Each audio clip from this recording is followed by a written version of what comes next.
Hey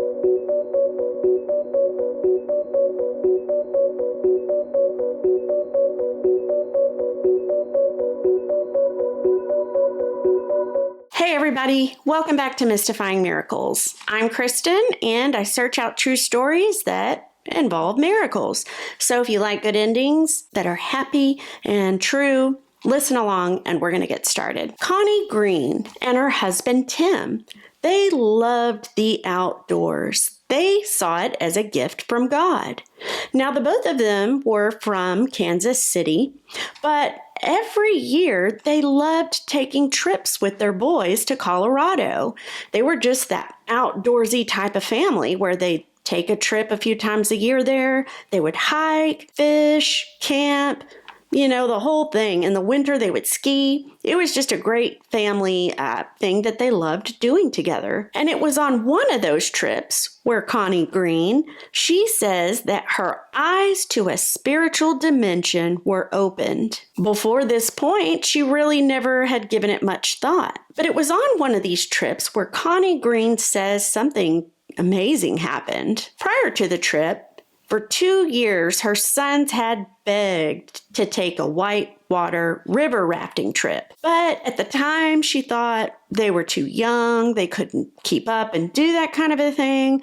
But she finally gave in, the second year after they just kept on begging. At that point, they were of age, and she thought that all would be well. So the Greens booked a one-day river rafting adventure, and they took the trip to Colorado, and they were just excited. The morning of, the skies were stunning. Connie says they were blue skies, crisp, just beautiful air, and the sun shining down, not a cloud in the sky. So no type of weather that would hinder the trip, so to speak. That morning, they checked in and they took a shuttle to the launch site, which happened to be on the Arkansas River. On their way down in the shuttle, Tim, Connie's husband, he was just kind of perusing through the brochure, looking through everything, and he saw where it said, "Scouting may be advisable." So he thought, So he decided to ask the guide about it. And, also on the way down in the shuttle, they were all taking just kind of a short, brief safety course as well. So it was a perfect time for Jim to ask the guide. And the guide said that the whitewater trips, all of them have their risks.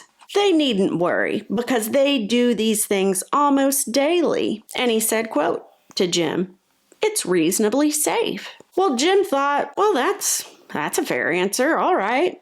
At least he did at the time. So once there at the launch site, the Green family, they're just taking in everything, the beautiful scenery. They said it was just breathtaking. And the rapids, the first leg of the trip, they said it was thrilling. It was a blast. As they were rafting, they observed tall pine trees, big rocks and boulders and, of all sizes. The mountains in the distance, the peaks of them, they were snow-laced. Just beautiful. The group stopped for a little lunch break just on this one part of the river where it was quiet. No one else was around.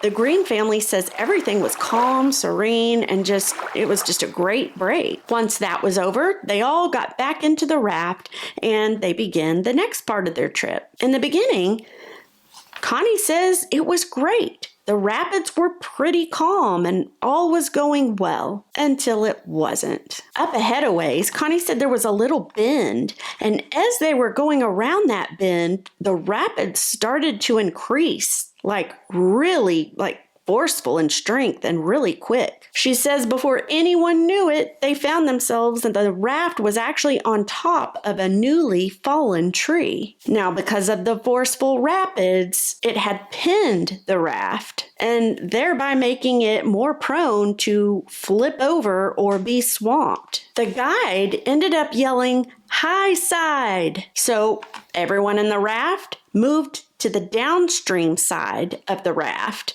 just, following instructions and recalling from the safety course. Now, everybody in the raft tried to act fast, but it just wasn't good enough because many of the people in all the scuffle actually got thrown from the raft into the water, Connie Green included. Once she finally resurfaced above the rapids for a moment, she looked upstream and she said 20 yards upstream, she noticed the raft had completely capsized, and she noticed some little heads bobbing. So, there was a lot of people from the group that were in the water. Also, about that time and all the craziness, as she's trying to swim and keep herself above water, she hits a boulder right below the knee and cuts her leg open. Connie knew that, hey, I've got to try to recall from the safety course and do what I've been taught.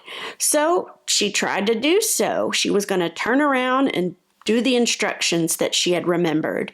But as soon as she turned around, because of the forceful rapids, her head was smashed into a boulder. Now, she did have a helmet on, thank the Lord, but nonetheless, she was briefly unconscious for a moment. Once she regained consciousness, again, she's trying to fight her way to stay above water the best that she can. And as this is going on and she's trying to do that, she's being carried downstream. Now, you can imagine this, her legs bleeding profusely, her head is now throbbing, and Connie, her fatigue is setting in because she's, almost depleted from every ounce of energy she had just trying to fight to stay alive. And in that moment, she knew nothing else to do but yell out at the top of her lungs, "Jesus, help me." And she says immediately that's when her body hit a log,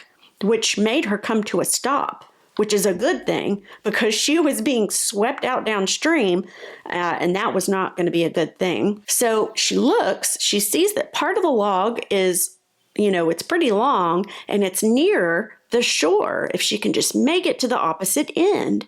So she tries to do so. And, she's fighting the forceful current as she's doing this slowly and painstakingly, inch by inch, trying to pull her body up towards the other end of that log. But unfortunately, the currents won on this one, and she was swept away again. She says as she tried to paddle upward, just doing anything she could, gasping for breaths of air each time she's above the water, and she said her lungs felt like they were going to burst. Once she was swept away again, she said she lost consciousness again. She said, and then she remembers hearing a man calling her name in the distance.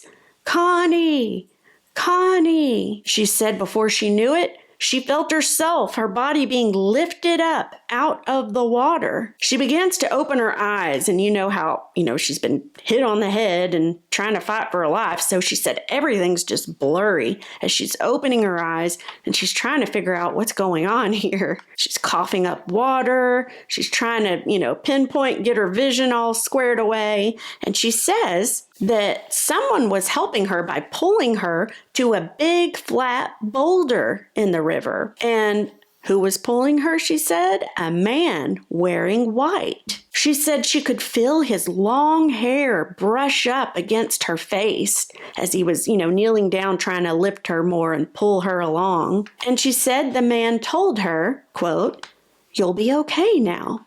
Just relax," end quote. And after the man said that, Connie remembers just passing out, falling asleep. And she said it was from exhaustion, of course, because it was like, I'm finally safe. So your body just gives out. It's done. The next thing she remembers waking up to her husband, Tim, leaning over her and calling her name. And with him were all the people that were in their group in the raft. And they were just kind of looking down at her like, oh my gosh, is she okay? The guide began to bend down and bandage up Connie's knee. And he told her that, hey, when you get back, you need to see a doctor ASAP because you could have a concussion. And then he told her something, a quote, "Good thing you pulled yourself out when you did. The rapids below here could be deadly without a raft," end quote. Connie began to respond to him and say, I didn't.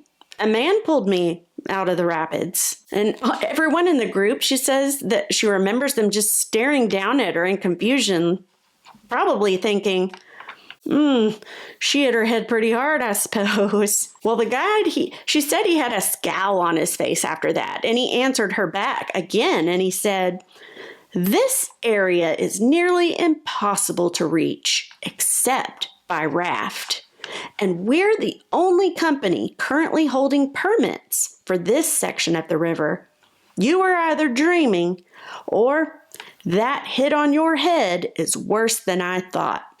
Connie says she remembers Tim, her husband, just kind of looking down at her and kind of giving her a little smile. And that kind of let her know that he believes me. He knows. Of course, Connie knew in her heart that she wasn't dreaming. She knew what she saw and what she experienced. And she thought about it for a moment. She thought, the man who pulled me out, he knew my name. But how? Well, her husband Tim began to examine the ground around her and around that area. And as he's doing that, he says out loud, I know. Well, one of their sons, Tim Jr., kind of runs over to his dad and says, Dad, what do you mean? You know what? Tim proceeds to stand up and face the group, telling the rest of the adults there. And he says, I know who saved Connie. And I also know how he knew her name. Everybody in the group looks intrigued and they're thinking, well, who? How? Well, the group kind of walked over to where Tim was and they began to look down at the ground where he was pointing. Sure enough, there in the soft earth was a large, partial human footprint. So the guide bends down and he begins to examine it. He's like, huh.